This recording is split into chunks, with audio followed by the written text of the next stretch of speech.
did it. We did what we needed to do today. That feels good. It'll feel great. We take care of Virginia on Saturday. So with that, I need it. Let me see if these shoes I get a little higher in. Come here, Maddie. Here we go, baby.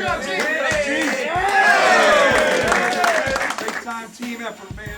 Great to have David Rivers here with us. We bring him back anytime. All right, let's bring it in right here. All right, quarterback Story, a 3 on the west hand. Point Notre Dame lead. Down and Notre Dame again. Short pass on over to Astoria. Drives baseline, reverse layup up and good. A brilliant drive. At the rim, Bonzie Colson. Out of Beecham who drives the lane for the posterizing jam.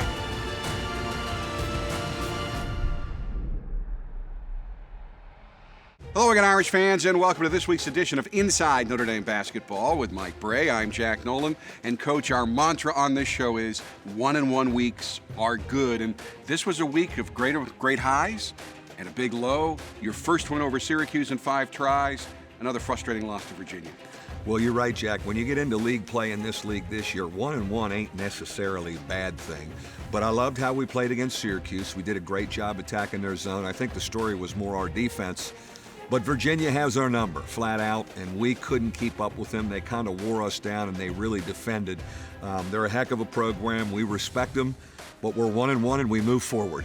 The Irish began the week right here on this floor with their first home game in 14 days against the Orange of Syracuse. We'll be back to break down that big Irish victory right after this timeout. Inside Notre Dame Basketball is presented by TireRack.com and brought to you by Team Notre Dame partners, Coca-Cola, Under Armour, and Gatorade.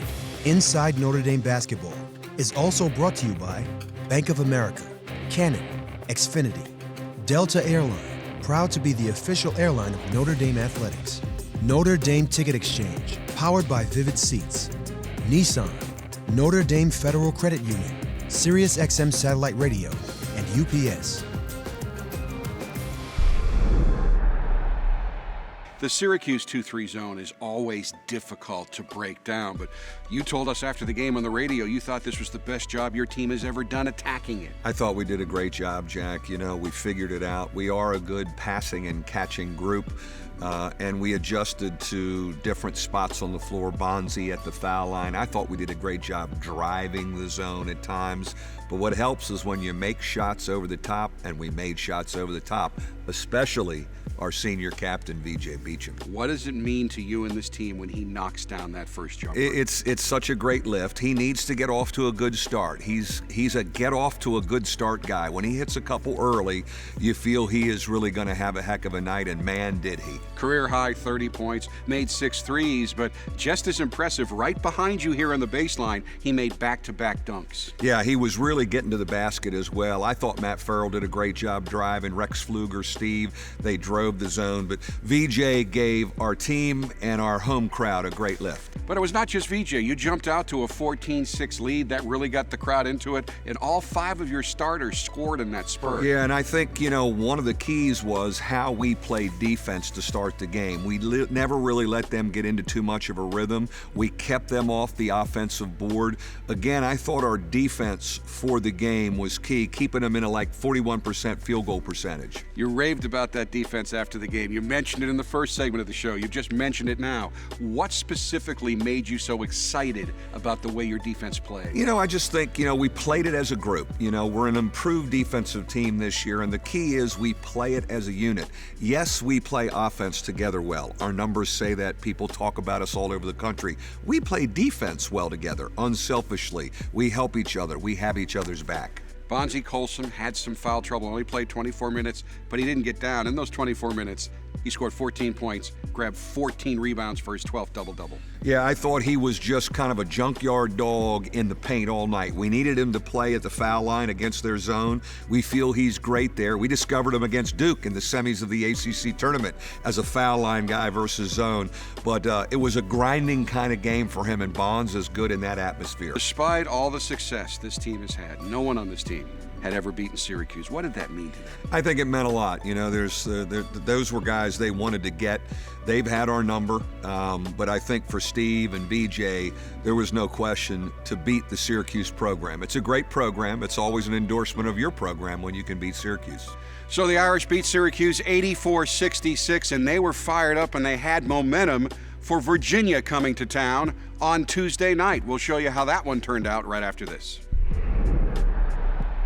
I honestly thought that this year's Notre Dame team had the best shot at beating Virginia of any you've had, and it was closer to the past games. You're only down one at halftime, but you could never grab the momentum. We never really could, and it's one program that certainly has had our number. We respect the heck out of the Virginia program and their style of play.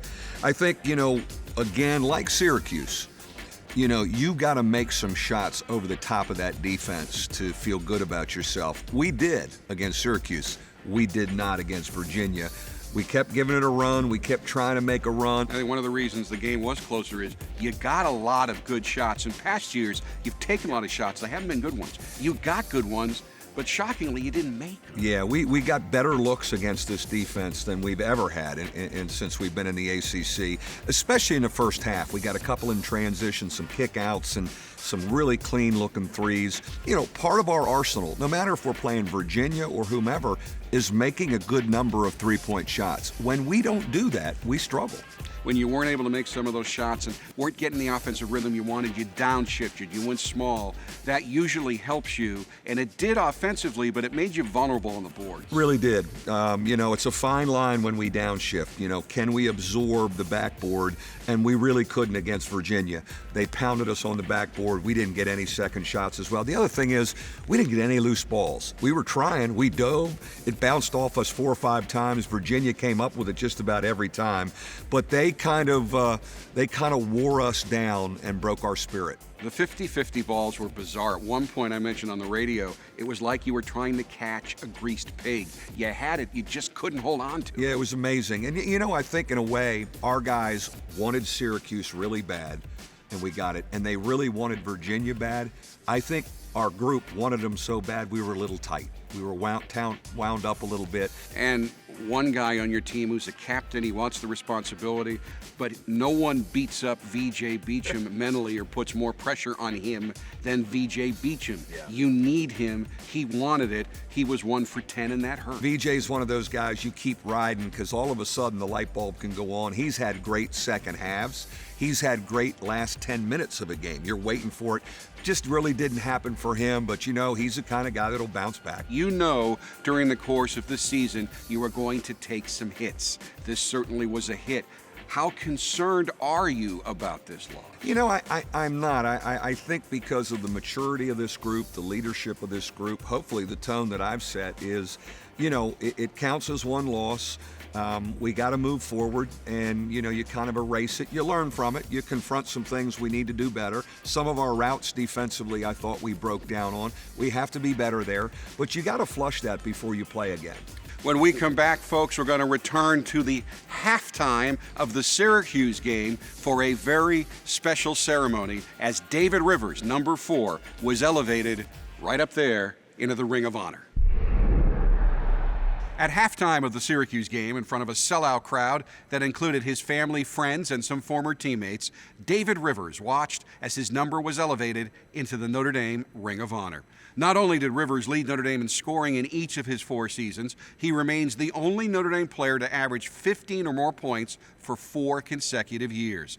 He also graduated as the school's all-time assist leader, but his accomplishments at Notre Dame go much deeper than that. David Rivers, believe it or not, was the best player ever coached at Notre Dame. And people go, what? Turnaround. Oh, stolen by Rivers. Wow, that's the master. So David gets around Prairie. Rivers. Heard kind of the billing of what kind of player he was. But when he arrived on campus, everything Coach Phelps said that he really was.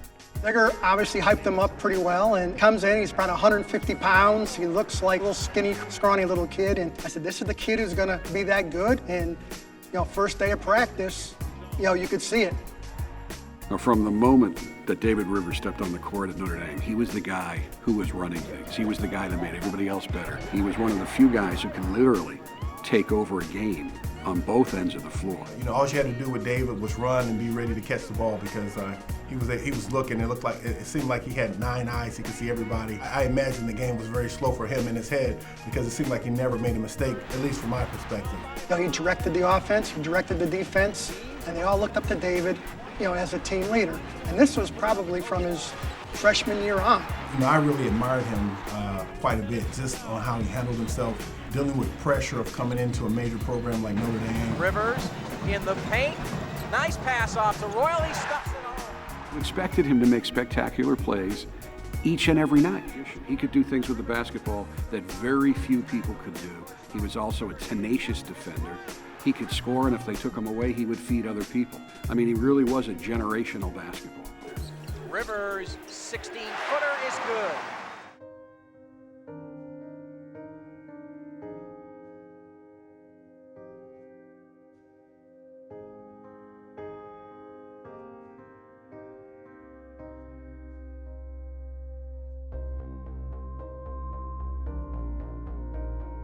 You know, he was going to make a full recovery. It was just going to take a while. After the initial accident, everybody thought there's no way he's playing this year. I mean, he can't possibly play, even if he wants to.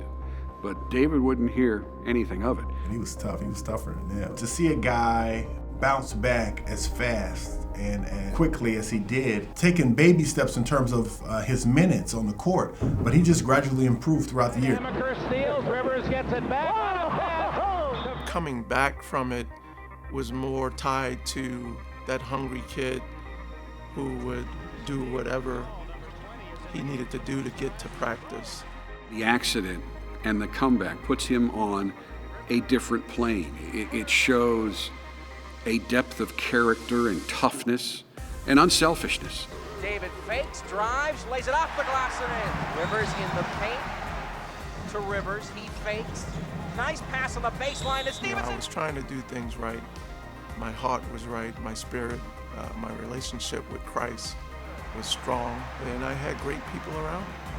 When I look at what he accomplished here at Notre Dame as a point guard, as I look in a game of life, David's doing the same thing, giving people assists and how they can win.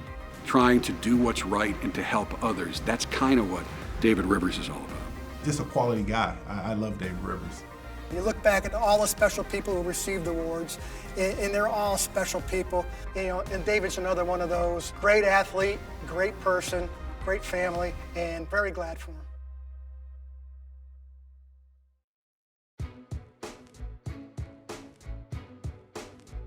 You know, first of all, it means a lot to me personally because he's been very supportive of me since I took the job 17 years ago. And that gives you confidence as a coach, especially when you're starting out. He is one of the great ambassadors for us. He's a great Notre Dame story. Obviously, he fought his way through a lot of things as a young man back in New Jersey to become the man that he is. But the ultimate role model for our program, our young players, he was powerful when he talked to our guys on Friday. Just a great Notre Dame man. It's time now for the experts at TireRack.com. Question of the week for Coach Brey. This week's question comes from longtime Irish fan Jerry Liss of South Bend. Coach, how much of your job is coach, cheerleader, mentor? I think it's evenly distributed amongst all of those things. Certainly, you're wanting to coach and improve young men's basketball skills. But I think you're a father in a way, and a big brother in a way, and a mentor, and you're a confidence-giving cheerleader as well. So all three of those hats need to be shared. There are not many players in the country who can impact a basketball game as quickly as Mr. Energy, Austin Torres. Torres played a huge role in Notre Dame's conference victories earlier this month over Louisville, Miami, Virginia Tech, and Syracuse. In those 4 games, Austin scored 20 points, grabbed 11 rebounds, and blocked 3 shots in just 33 minutes of playing time. So we know Austin will be ready from the first tick of the clock as he runs this week's Inside Notre Dame Basketball Fast Break. Favorite all-time movie? Miracle. First car you ever drove? Volkswagen Passat. Favorite musical group or artist? Kanye. Who was your role model? My grandfather. One thing the public would be surprised to learn about you. I like to see movies. Twitter or Instagram? Twitter. Favorite part of practice? The end. Worst part of practice? Beginning. Part of your game you need to work on? Free throws. Best part of your game? Defense. Assistant coach who is most like Coach Brey? Coach Ayers. Eric Atkins? Short. Ryan Humphrey? We're missing too many lips. Harold Swanigan? Dominate. Best defender on the team? Rex. Best leaper on the team? VJ. Best dunker on the team? Rex. Worst dunker on the team? Bonzi. Best dresser on the team? Steve. Worst dresser on the team? Steve. Beard growing competition. Who wins, you or Coach Brey?